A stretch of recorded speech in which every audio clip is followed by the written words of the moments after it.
Assalamualaikum warahmatullahi wabarakatuh. Perkenalkan, nama saya Dela Abidin, NIM 50500121021, Prodi Jurnalistik Universitas Islam Negeri Alauddin Makassar. Di sini, saya akan mempresentasikan sebuah materi yang berjudul Mengenal Teori Komunikasi. Kita melangkah ke hal yang pertama, yaitu tentang mengenal pengertian teori komunikasi dan pengertian komunikasi. Sebagaimana dikutip dari buku Teori Komunikasi Interpersonal tahun 2020 karya Ali Nurdin, Kerlinger mendefinisikan teori sebagai himpunan konstruksi atau konsep, definisi, serta proposisi yang mengemukakan pandangan sistematis tentang gejala yang menjabarkan relasi di antara variabel. Sederhananya, teori komunikasi adalah pedoman bagi manusia untuk membantu memahami serta mempelajari fenomena, gejala, dan proses komunikasi. Berikutnya yaitu pengertian komunikasi. Komunikasi adalah suatu penyampaian pesan dari komunikator tersebut dan kepada siapa yang dituju, siapa yang mengatakan apa, dengan caranya bagaimana, dan tujuannya apa. Berikutnya yaitu fungsi teori komunikasi. Teori komunikasi memberikan kemampuan kepada kita untuk mengenal hal-hal yang belum kita ketahui sebelumnya dalam proses komunikasi.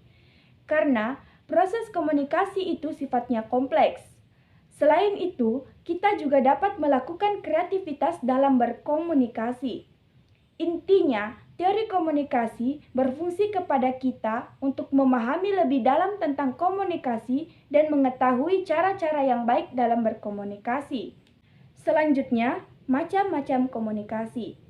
Teori komunikasi terbagi menjadi dua macam. Di antaranya, yang pertama, komunikasi lisan, yaitu termasuk komunikasi verbal yang disampaikan dengan kata-kata yang diucapkan.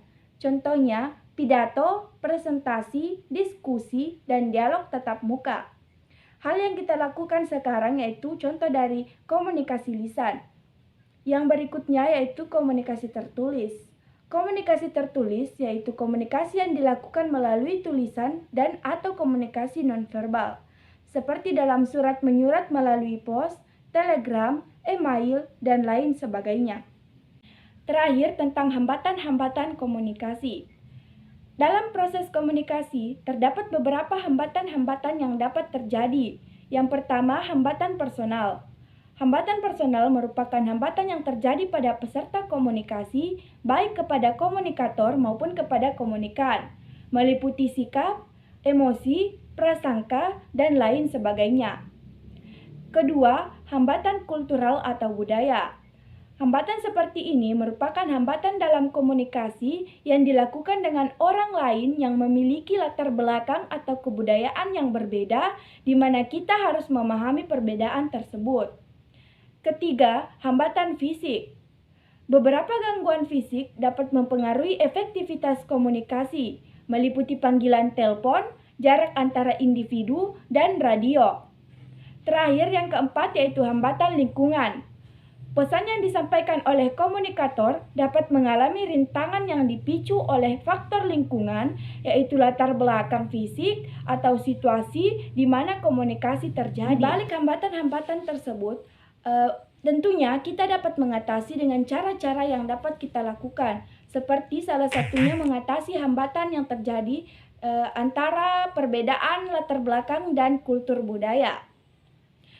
Cara yang harus kita lakukan untuk mengatasi hal tersebut yaitu memahami tentang perbedaan-perbedaan, mempelajari tradisi-tradisi terhadap satu daerah, sehingga kita dapat dengan lebih mudah untuk berkomunikasi terhadap masyarakat-masyarakat pada lingkungan tersebut tanpa terjadinya masalah-masalah antara individu dengan individu lainnya.